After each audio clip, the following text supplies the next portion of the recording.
Board member, kumusta po kayo? Welcome po sa Tapatan ni Pangga 2022. Yes, magandang umaga, Jay. Lalo na sa lahat ng ating mga taga-subaybay, lalo na yung mga kababayan po natin, no, sa Distrito 2. Magandang umaga po sa inyo lahat. Maraming salamat po, Board Member. By the way, I just would like to remind po sa mga kababayan po nating nanonood ngayon sa Segundo Distrito, our 2nd District, na tayo po ay napapakinggan hindi lang po sa FB page. Live na live po tayo sa buong Segundo Distrito ng Pangasinan, buong probinsya ng Pangasinan. Abot na abot tayo here and abroad. Sa mga kakatune in pa lang po, we have Honorable Von Mark Mendoza ng 2nd District running for Board Member Pangga. So eto na po, kukumustahin ko na muna po. It's been a long time na hindi ko ito na nakadaupang palad. Usually po, madalas lang po tuwing merong mga kasalan, doon kami nagkikita.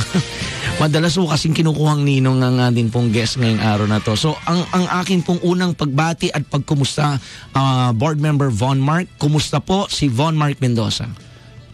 Sa awa ng Diyos, Jay, okay naman po tayo. No, bagamat dumadaan pa rin po tayo sa pandemya. Sabi mo nga we're already in the new normal. Syempre nasa adaptation stage pa tayo, no?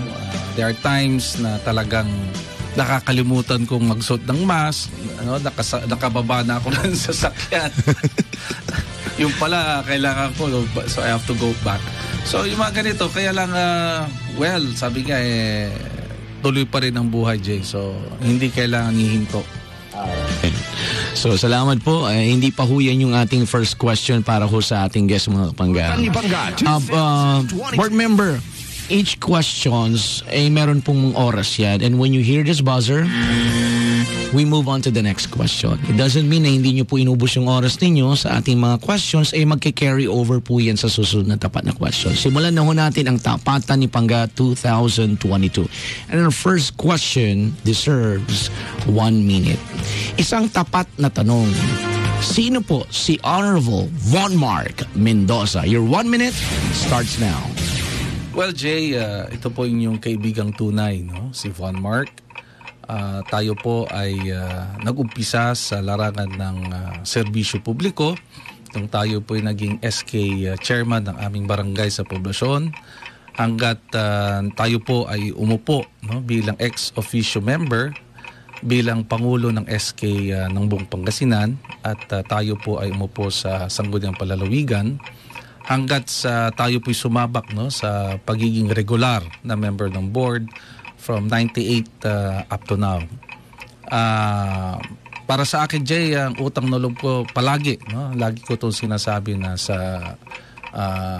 mga kabataan, no? Dahil sila po ang umalalay, no, kay Von Mark all these years. So, utang na loob ko po to sa mga kabataan. Maraming salamat po, Board Member Von Mark Mendoza. First question pa lang po yan. Nag-umiinit pa lang po, mga kaibigan. Keep on sharing, mga kapangga. Iparating po natin ang boses ng atin pong board member ni Von Mark Mendoza sa buong sulok po ng Segundo Distrito. Naku, yung mga kababayan ni Jay Uriles dyan sa may Lingayen, sa may Binmalay, dyan sa may Orbistondo, mga Taram, Labrador. Kasama po dyan, Aguilar at Bugalyon. Yan po yung mga kababayan natin. Mahati po natin ang boses para mapakinggan ninyo ano pong meron na sa plataforma ng ating pong guest ngayong araw na to. Ngayon, simulan na ho natin ang ating tapat na katanungan, which basically deserves another 5 minutes po. 5 minuto lang po. Isang tapat na tanong, ano po ang nagpapalakas sa puso at isipan ng isang Von Mark Mendoza na muling tumakbo po bilang board member po ng Segundo Distrito? Bakit hindi po congressman? Mukhang malakas na po ang pangalan ninyo. Ang iyong 5 minutes, 5 minuto ngayon na. Well, una-una, Jay, number 1, malakas ang loob po natin dahil alam natin na nagtrabaho po tayo. No? We did our best. At yan po ang itunuro sa akin ng Ama mulat sa pool, no? Sa lahat ng gagawin mo, dapat ibigay mo lahat ang iyong makakaya. Naging totoo po tayo, no? Sa ating trabaho bilang legislator. Naisulong natin ang raming resolusyon at ordinances na sa tingin ko ay relevant, no? Sa mga panahon, di lamang sa kasalukuyan kundi sa mga hinaharap. Pangalawa, malakas ang loob po dahil unang-una alam ko wala naman po tayong inabuso, no? Wala naman po tayong inagabyado. Tayo po ay naging tapat, no, sa ating mga kababayan at malakas ang loob kong humarap, no? Kung sino man si Von Mark noon, siya pa rin si Von Mark ngayon. Nag-iba lang siguro dahil tayo ay nadadagdagan ng taon, na Jay. But more than anything, yun ang isa sa mga nagpapalakas sa loob natin.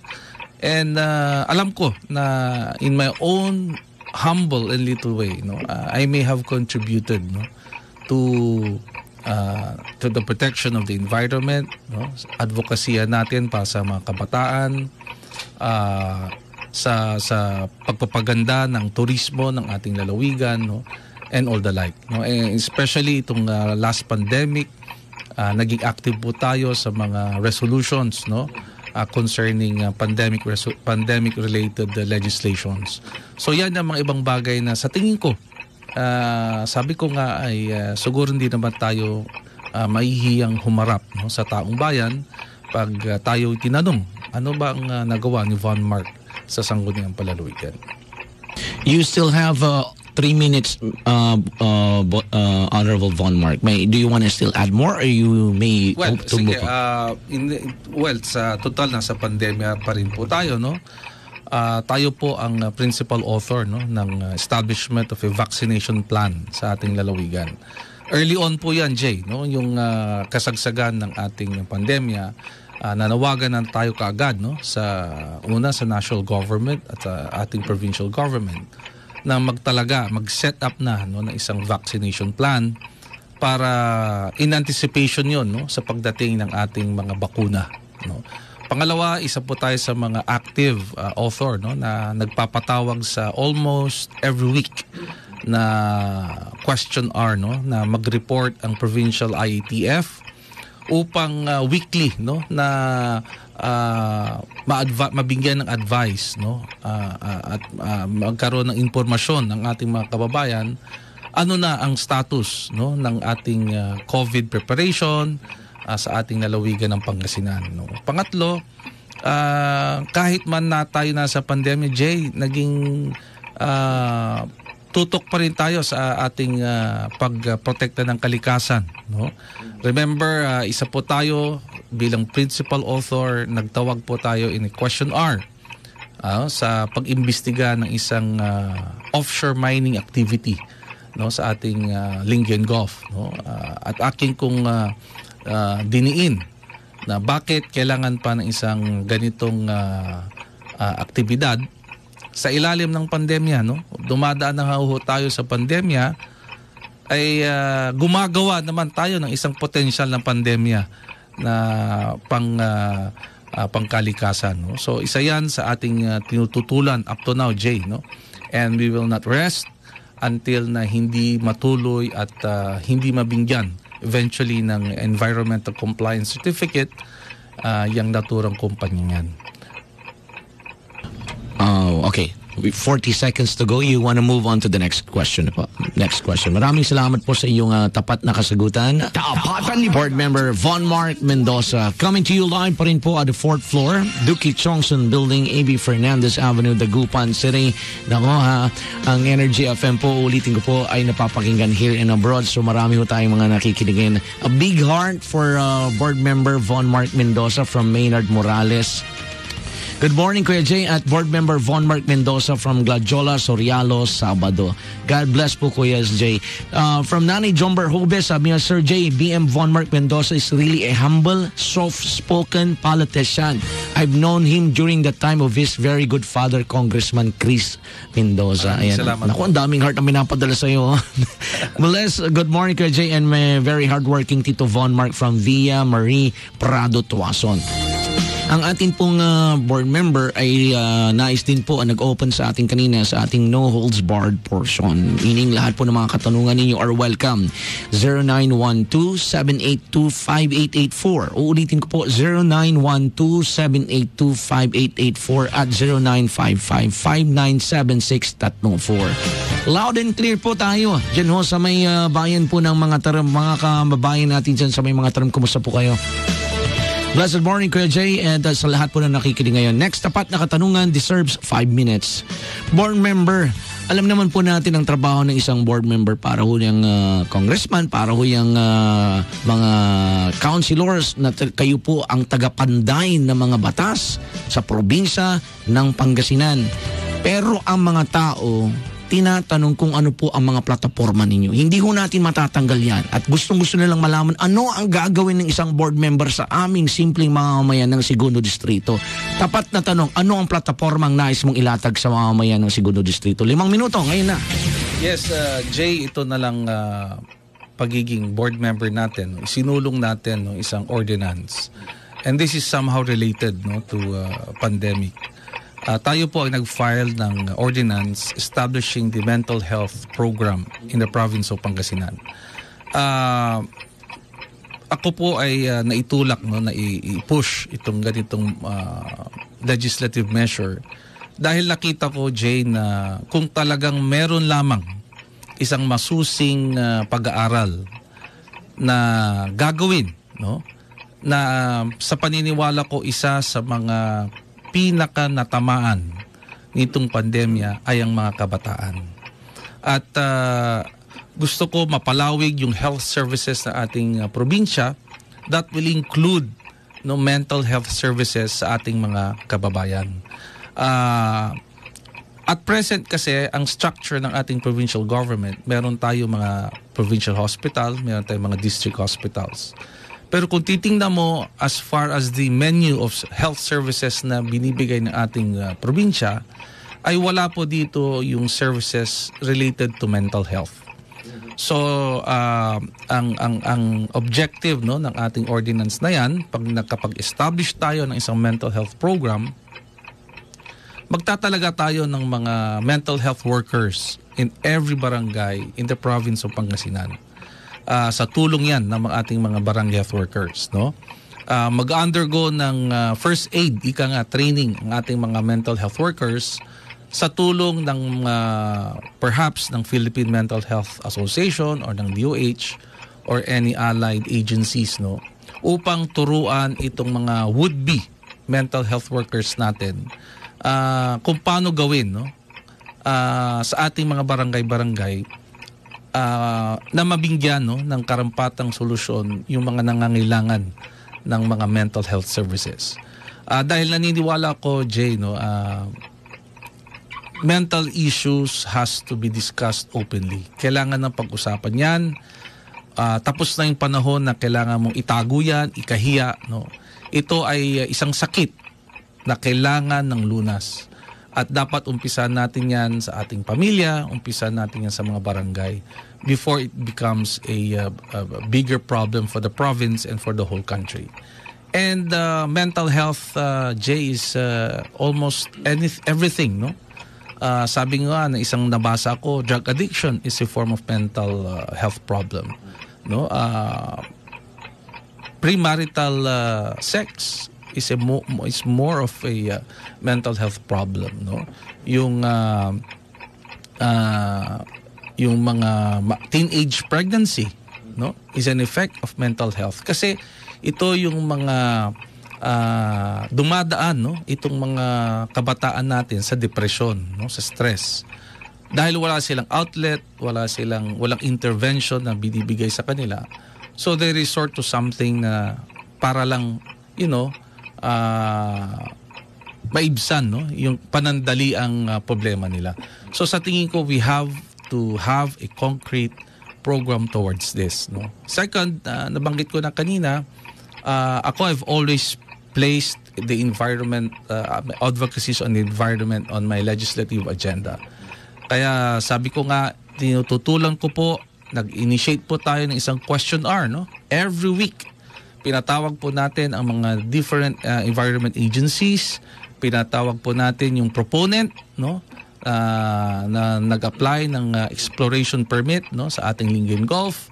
Pinag-explica po natin, no, we invited some scholars, no, from the Pangasinan State University to shed light, no, para i-discuss nila ano bang epekto nito sa ating kalikasan. Hindi lamang sa kalikasan, Jay, sa kabuhayan ng ating mga magsasaka.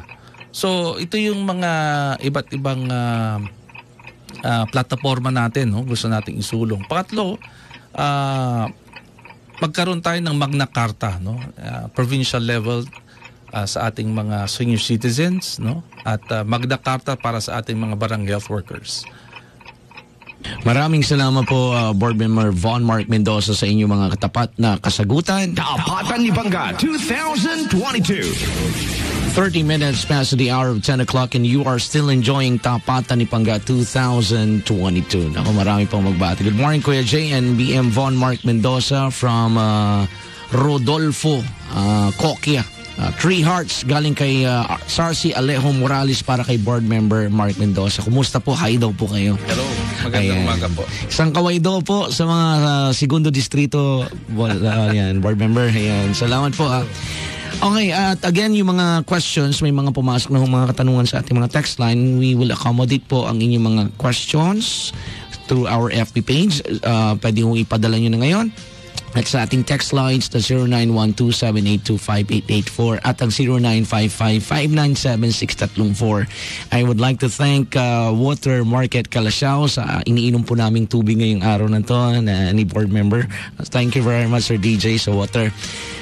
Move on na ho tayo sa next tapat na katanungan natin. This deserves another 5 minutes po. Okay.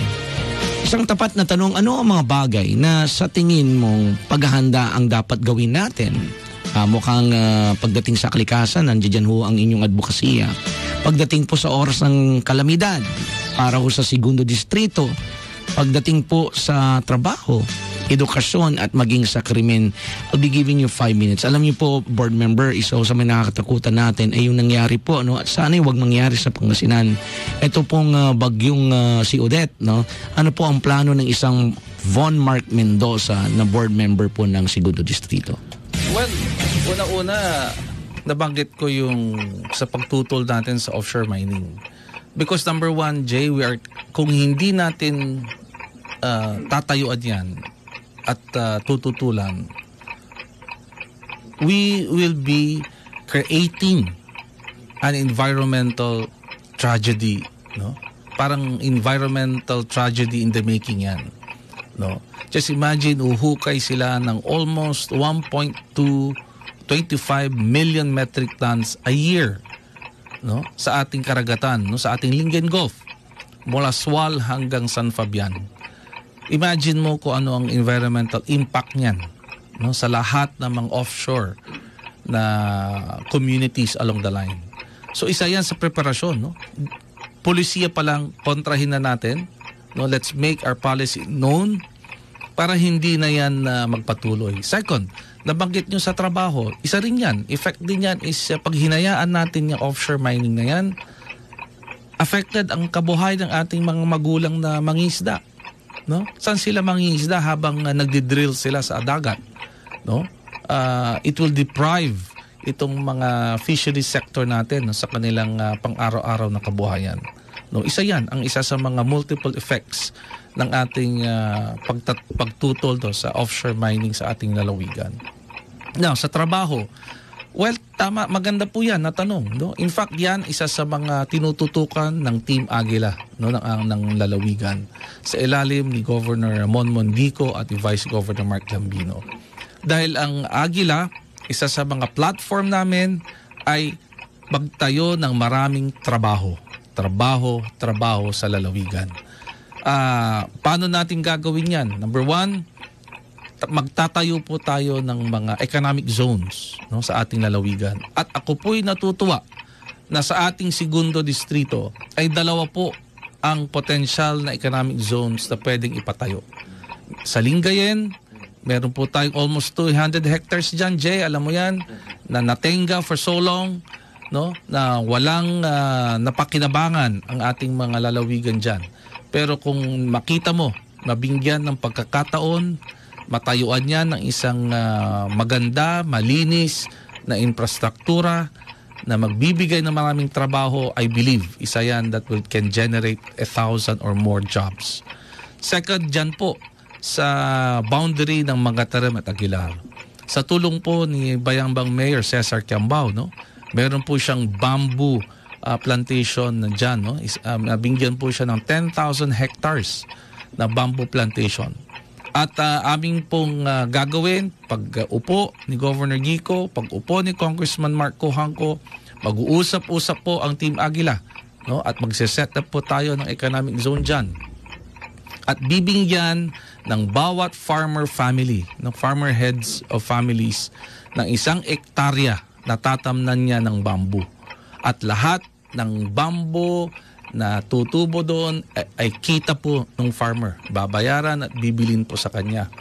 At doon po sa economic zone, ipaprocess itong mga bamboo. And alam mo naman, Jay, hindi po to pormisa. Nagawa na po to ni Congressman Monmon Gico nung siya po ngayon at siya ay naging congressman ng 5th District. Meron po diyang isang economic zone na kanyang naitayo, no? Na that generated 10,000 jobs sa kanyang distrito. So, ibig sabihin, si Congressman Gico, pag siya po'y nabinggan ng pagkakataon maging gobernador, kaya po niyang gawin yon dahil meron na po siyang track record na nagawa niya sa kanyang distrito. At kailangan po ng legislation niyan, Jay, sa Sangguniang Palalawigan. That needs a legislative measure, no, that will support the establishment of these economic zones. So yan po ang isa sa mga isusulong natin, no? Dahil sa Aguila, no, we recognize na after the pandemic, life must go on. Dapat ihanda na natin ang ating ekonomiya, palakasin natin ang turismo, no? Parang sa ganon ay bumalik, no, ang normal way of living ika nga ng ating mga kababayan, mag-umpisa na silang kumita, no, magkaroon na ng maraming trabaho para sa ganon ay maganda ang kinabukasan ng ating mga kababayan. Maraming salamat po, Board Member Von Mark Mendoza, sa inyong mga tapat na kasagutan at this pa paano Tapatan ni Bangga 2000. hindi lang po in time, kundi talaga naman pong is not beating the buzzer po. Dumarating po siya bago yung oras niyan. 37 minutes past the hour of 10 o'clock and you are still enjoying Tapatan ni Bangga 2022. Like and share na po ang ating programa at narito na po ang ating ikalimang katanungan para ho sa ating guest, si Board Member Von Mark Mendoza. Well, this deserves only 1 minute po, Board Member. Isang tapat na katanungan, ano po ang inyong komento? What are your insights naman po pagdating po sa usaping 5 to 11-year-old children vaccination or yung tinatawag nating, ito po yung tinatawag nating pediatric vaccination? What's your comment about this programa po ng gobyerno? 1 minute starts now. Well, number one, I do believe vaccines work. No, kaya nga karamihan sa atin, no, na dumaan sa bakuna, di ba? Lahat tayo na bakunahan kontra polio, no, kontra flu. At personally nakita ko, no, na it works. For me, I do have a regular flu shot, no. At sa awa ng Diyos, tayo po'y malakas ang ating pangatawan. So sa paniniwala ko diyan, Jay, no, sa tingin ko rin, no, para magkaroon ng added protection ng ating mga kabataan. Dahil alam mo, ang isa sa mga ninakaw ng COVID, no, sa ating mga kabataan ay yung social skills nila. No, itong mga bata, they are longing to go out, to play around with their friends, no, and meet new ones. Sa tingin ko, pag nabakunahan sila, may added protection sila, siguro may peace of mind din naman tayo na pwede na silang lumabas. Maraming salamat po, Board Member, sa iyong tapat na kasagutan. Tapatan ni Bangga 2000. 39 na minuto na po ang nakalipas sa atin pong orasan at kayo pa rin po ay masaya nakikinig ng Tapatan ni Bangga. Lalapit na ho tayo sa pinakahuling questions natin. But I would like you to know, our dear guest, sasalang po sa ating no holds barred questions ang ating pong guest sa oras na ito. And I would like to remind that the views and opinions of our guests do not necessarily reflect, all right, the views and opinions of the host, the station, and the network. Furthermore, the views and opinions and insinuations of the guests or even our hosts do not necessarily reflect of those of the show, the network, and the station. Last question po sa ating mga basic questions na inanda para kay board member, and this deserves 5 minutes. This is a hypothetical question. Kung kayo nga po nga ay mapigyan muli ng pagkakataon na maging board member po ng Segundo Distrito at ang palari naman po ay nasa kabilang partido lahat. Isa hong napaka-importanting katanungan dahil kahit papaano, this really applies and very effective question sa mga namumuno pag hindi kasama ang mga kapartido. Paano nyo papakisalamahan ang mga kabilang partido? 5 minuto po, board member, ngayon na.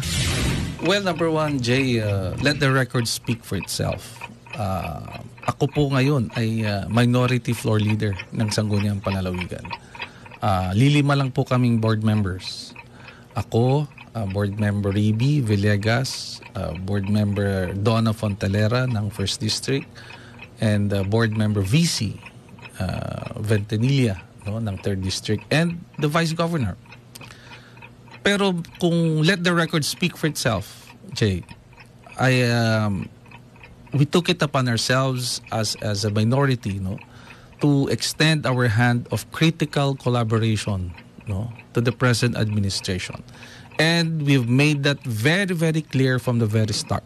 Pag-upo pa lang namin, no, in all of our speeches, in all of our privileged speeches in the board, sinabi po namin yan.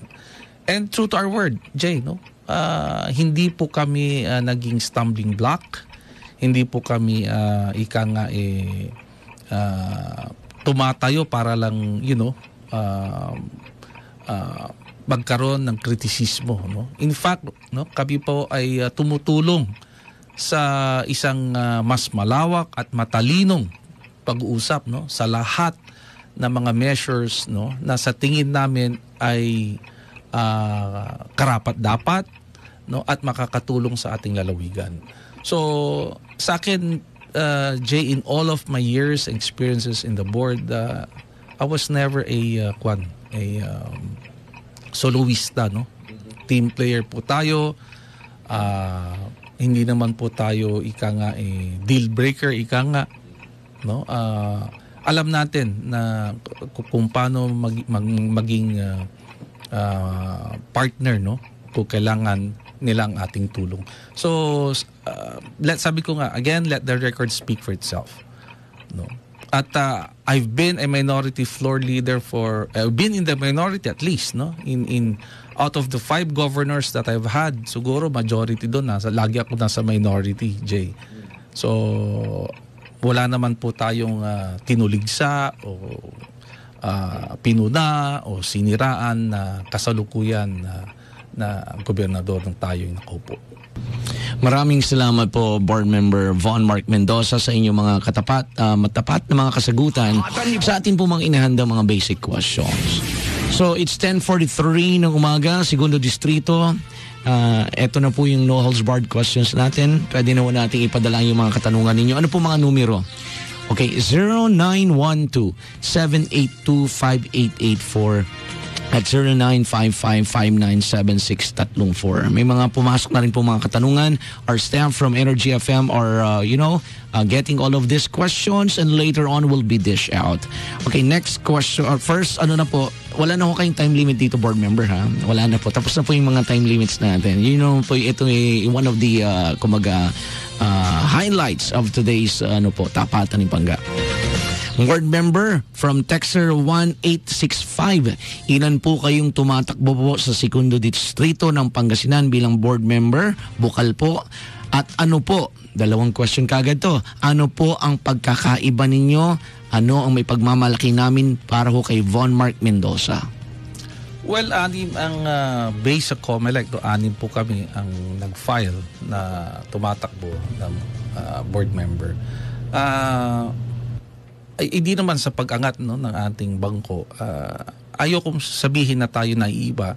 In the sense that ang masasabi ko lang, I always take responsibility so seriously. No, I went out of my way in any measures, no, na kailangan nating isulong, na mag-research, magtanong, dahil naniniwala nga ako we should always come prepared, no, pagdating sa plenary, no, lalo na sa Sangguniang Palalawigan.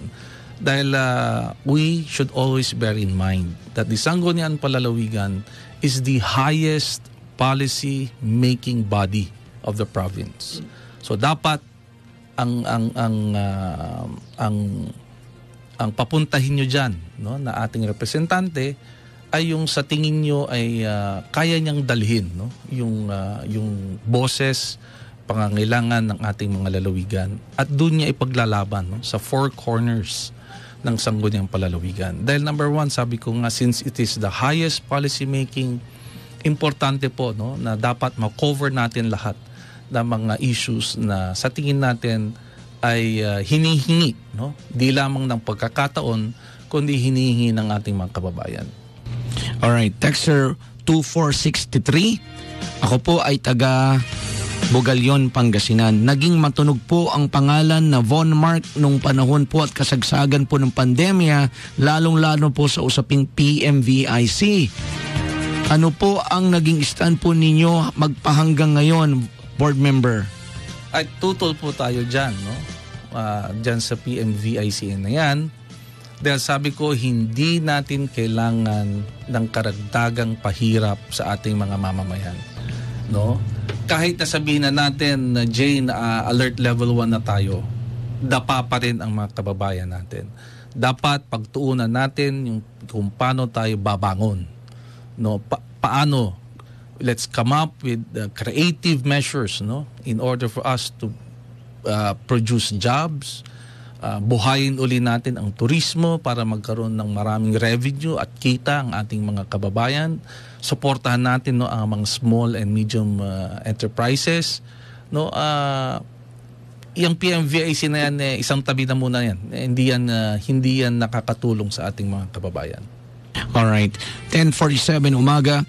Texter 1653 or 53. Ang segundo distrito po, board member Von Mark Mendoza, ay kadalasan pong namumroblema po sa sakuna at lalong-lalo na sa baha. Ano po ang inyo pong plano para ho sa segundo distrito? Well, magandang tanong po yan, ano. Sa tingin ko, isa sa mga nakikita kong solusyon, no, ay pagtulungan natin si Congressman Mark Cojuangco. Alam niyo po, bilang isang congressman, nakita niya at nagawa na niya sa kanyang distrito na na-resolve po niya yung mga problema ng baha sa kanyang huling pinag-congressman sa 5th District.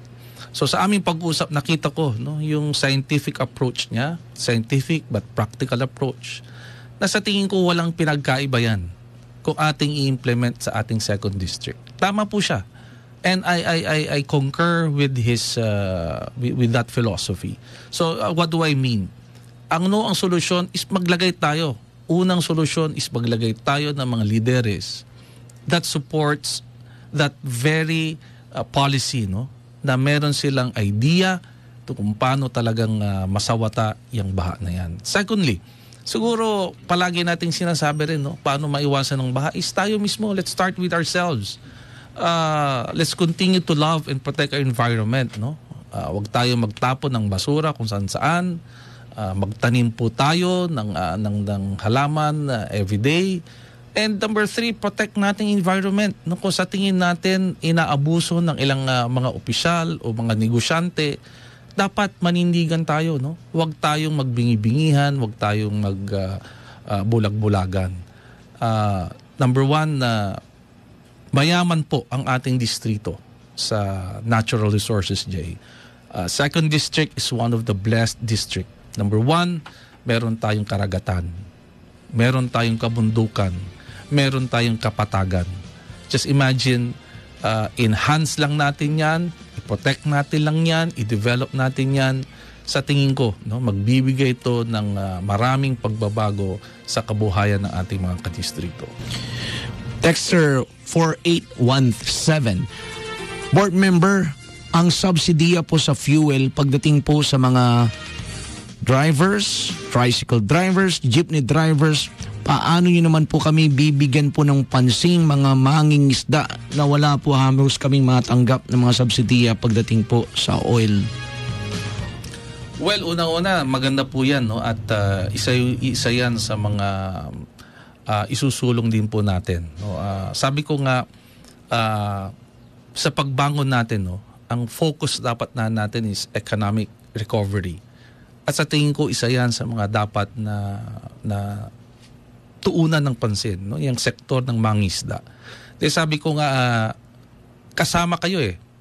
Walang dapat maiiwan, no, sa pagbangon na yan. And we will definitely look into that, no, na mabigyan ng subsidiya. Dahil una-una pinush po natin na mabigyan ng subsidiya ang ating mga kapatid at magulang na magsasaka. Ngayon siguro isusulong din natin at tama lang na isulong natin yung subsidiya sa ating mga magulang na mangingisda. Salamat po sa kasagutan. Texter, wala pong call ha. 0600. Good morning po, Board Member Von Mark. Ako po ay isang umiidolo po sa inyo. Matanong ko po sa inyo, ano po ang magawa ng isang kilala at eksperyensadong public servant na kagaya nyo po na naiiba sa mga programang nagawa na ng mga naging bukal ng Segundo Distrito, especially sa issue na tumatalakay sa kalusugan, frontliners. Maraming salamat. #NurseJC. Well, unang-una, masalamat doon sa tanong na yan. Remember, nung nagkaroon ng kalakasan ng surge ang pandemya, nakarating po sa akin yung paglobo ng mga health frontliners natin sa district hospital sa Lingayen. Tumayo po tayo kaagad sa Sangguniang Palalawigan. I called the attention of the Provincial Health Office and I want them to rise, to be accountable to that. Kasi number one, ano po ginawa natin do, Jay? I filed a resolution. This is an approved resolution, directing the Provincial Health Office to establish a health protocol in all of the hospitals of the province. And this is in relation to COVID. Kasi ang nangyari doon, Jay, it went up to 15 nurses po ng Lingayen District Hospital ang nagka-COVID dyan. No? So nagkaroon ng ng konting problema, no, in terms of crisis leadership. Dahil tumataas ang COVID noon among the health frontliners sa mismong hospital. And yet leadership was wanting at that time. So we hold the district hospital chief to be accountable, and in fairness naman sa kanya, gumalaw po sila. At kahit papano, no, nag-establish po sila ng mga immediate health protocols. Isa po yan sa pagpapakita ng pag-protect po natin sa mga health frontliners. Number two, excuse me. Number two, yung early on ng pandemya, dahil sa ating limited budget, ang inuna po natin, nagbigay po tayo ng mga PPE para sa lahat ng ating mga health frontliners. So binigyan po natin lahat ng yung ating po district hospitals, nagbigay po tayo sa mga TAREB, nagbigay po tayo para maisuot, no, magamit. Karagdagan lang naman, no, na PPEs para sa ating mga health frontliners, at ganoon din, no, sa mga barangays sa tingin natin at that time, no, malalaki yung mga incidents of COVID.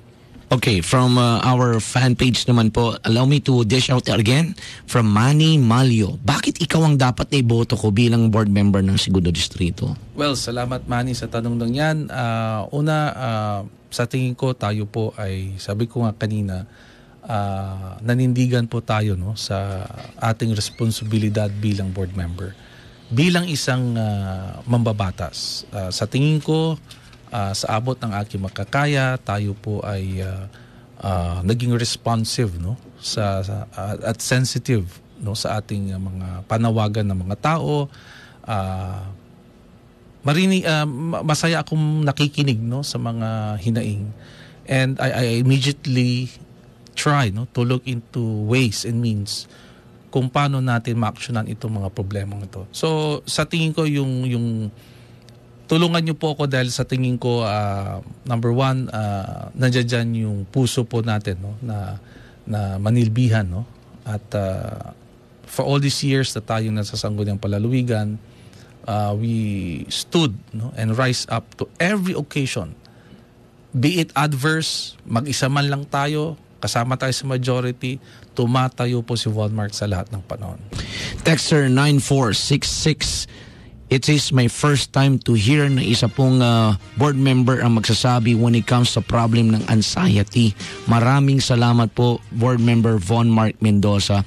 But I really wanted to have and listen ano ang plano ninyo sa mga taong kagaya natin na apektado po pagdating po dito sa pandemic. Ang dami po ang nakakaroon ng problema sa pag-iisip.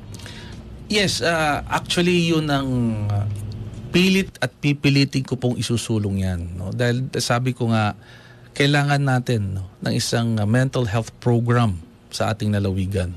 Parte dapat na siya sa mga basic services na inaabot ng ating lalawigan. Parte na dapat yan sa mga services na binibigay ng ating mga local government units. At dapat nga, sabi ko nga, magtalaga tayo ng mga mental health workers, no, sa bawat barangay, para sila ang iikot, no? Sila ang magsurvey, no? Magtingin, no, ng kung sino yung nangangailangan ng intervention. Alam mo, Jay, let's simplify the problem. Dito na lang sa pandemya, ano bang number one na natatamaan? Hindi lang ang mga magulang, sabi ko nga, kundi ang mga mag-aaral. Magkatuwang na apektado yan.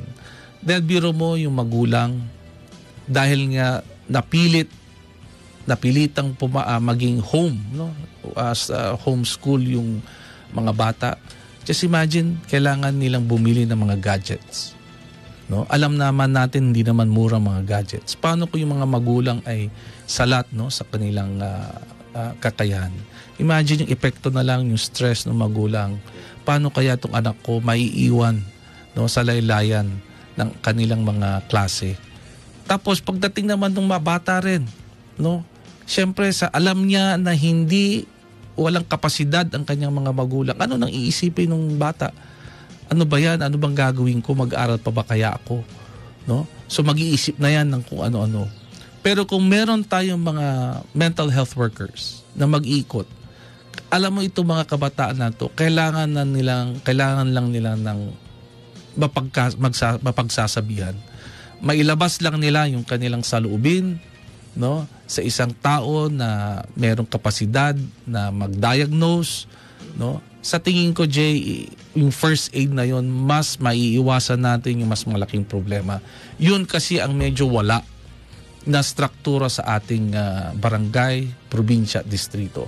So yun ang gusto kong dagdagan na puwang, no, na magkaroon ng ganitong serbisyo para maibaba natin, no, itong mga kaso na to ng depression, ng stress, no, sa ating mga pamilya. Ganon din ang mga magulang, no.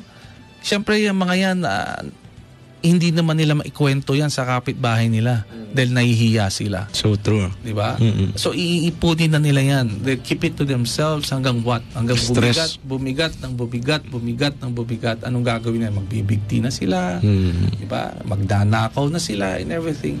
Pero kung meron kaagad sa barangay, no, na tutugon, mano, ganito, pag-usapan natin, may lalabas niya. Iiyak siya. Yung mailabas niya lang yung depression niya, malaking bagay ni Jay. No? At magkaroon ng intervention. Siyempre, pag nagawa natin yan, no, may bababa natin yung epekto ng problema sa mental health, no, sa ating mga barangay. Maraming salamat po sa inyo pong pronouncement, and I really concur with what you have mentioned. BM Von Mark, if ever ikaw pa rin po ang palaring board member ng Segundo Distrito, bilang isa po and still alive and kicking na senior ng Lingayen, pwede ko po kayong maglungsad ng cash for work sa ganun po para sa mga senior, upang sa ganun magkaroon naman kami ng trabaho sa komunidad. From Nanay Jomber Hobis. Yes, alam nyo, ang isa sa mga long-term effect, no, ng pagpapatayo ng mga economic zones ay bigyan natin ng privilege din yung mga senior citizens. Hindi lang yung cash for work, Jay. Siguro pag naitayo natin itong mga long-term, medium-term na program natin on job generations, we will see to it na yung mga capable na senior citizen mabigyan pa rin ng pagkakataon magtrabaho para kumita. No, yung cash for work, yan yung mga short term. No, pero but we will look into yung long term and medium term para sa ganon ay mas lasting, no, at mas malaki ang epekto sa ating mga senior citizens. Alright. Ano po ang plano ninyo sa mga kabataan naman po, lalong-lalo na ho dito sa amin sa Binmali from Texter 1109? Well, sa kabataan, syempre, tingnan natin muna yung mga health protocols natin, ano? Bagamat tayo'y sumusuporta sa mga any health-related, sports-related activities para sa ating mga kabataan. Siguro let's try to come up with some more innovative ways, no, para magkaroon ng youth related activities na without violating mga health protocols. Pag-aralan po natin yan. Let's come up with a program or activity para sa ating mga kabataan. Texter 6467, ano po ang nakikita yung pagkakaiba ng eleksyon sa Mayo 9 sa mga past elections na kayo po ay tumakbo? Alam mo, magandang tanong po yan, no? Alam mo, ang isa sa mga nag-ibang issue sa alala nato, yung salitang ayuda. Bakit po? Dahil noon, and real talk to, Jay. Yes diba? po. Nababanggit lang yung ayuda yung kuminsan, di ba? Yung last 1 week ng election, no? Last 2 days, no? May mga ganyang pahiwatig. Pero dahil sa pandemya ito, ang game changer dito is yung salitang ayuda. So, sad to say, no? Kuminsan yung word na ayuda kasi di ba tulong, help. Pero ang nangyayari, yung ayuda na pupolitika, no? Imbis ibinibigay mo yung ayuda sa tamang oras, sa tamang panahon, nabibigay tuloy yung ayuda dahil ang motivation mo, eleksyon. Yun ang pagkakaiba, Texter, no? For me, that's the biggest difference. Dahil, imagine this is a pandemic election, no? Election to na humaharap tayo, dumadaan tayo sa pandemya. At yun ang napakalaking pagbabago in the previous elections. Maraming salamat po sa ating po mga viewers, listeners po na nagpadala ng kanilang mga katanungan.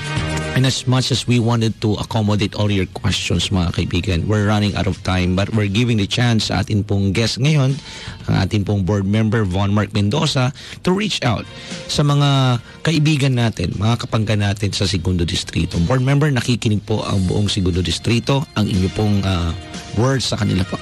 Yes, unang-una, Jay, ako po'y lubos na nagpapasalamat, no, sa Energy FM sa pagkakataong binigay niyo po kay Von Mark na pakipagtalastasan, no, sa ating mga kadistrito.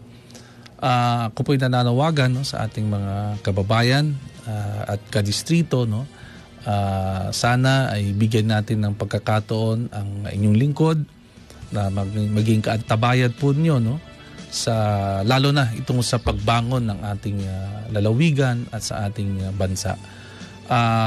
Kaisa niyo po ako, no, sa pagnanais, no, na magbigay ng pag-asa, no, sa ating mga kababayan. I've always believed, no, in our province. We have a great province. We have a wealth of province mates na mayaman sa skills, matatalino, masisipag, magagaling na Pangasinense. Kaya po natin, no, na bumangon, no, and may kapasidad po tayo na tatayo at may tayo yung bandila ng ating lalawigan bilang isang premier province ng Pangasinan. Yun po ang ninanais po ng inyong lingkod at ng Team Aguila, to make Pangasinan again, no, a premier province in the country. A premier province that every Pangasinense all over the world can be proud of. And gusto ko po sana maging parte, no, sa pagtahak na yan, programa na yan, ng isang kilusan na yan, no, para nang ganoon ay makatulong po tayo sa ating minamahal na lalawigan. Maraming salamat po, Honorable Von Mark Mendoza. It's really indeed an honor and pleasure to be part ka ng atin pong Tapatan ni Pangga. And sana po kahilingan ng mga messages na ito. Sana ikaw po ulit ang aming pong board member, no? Salamat din po, no? 11:04, maraming salamat po again kay Honorable Von Mark Mendoza ng 2nd District of Pangasinan. At bukas, ang ating pong mga katapatan ni Pangga ang tumatakbo ng pampong Vice Mayor ng siyudad ng Dagupan, Attorney Carlos Alipio Fernandez. 11:05 sa mga kapangga natin nakikinig. Ito lang po masasabi ni Jay Uriles. Keep it here and only here. Stay safe, stay healthy. Energy FM. Pasimbalo Jad 2022. Jad San Carlos City. Kay Bayo, sumakteryo nagi. Lawas Manangaro, maong yaman silbi. Cap Engineer, Romeo Prado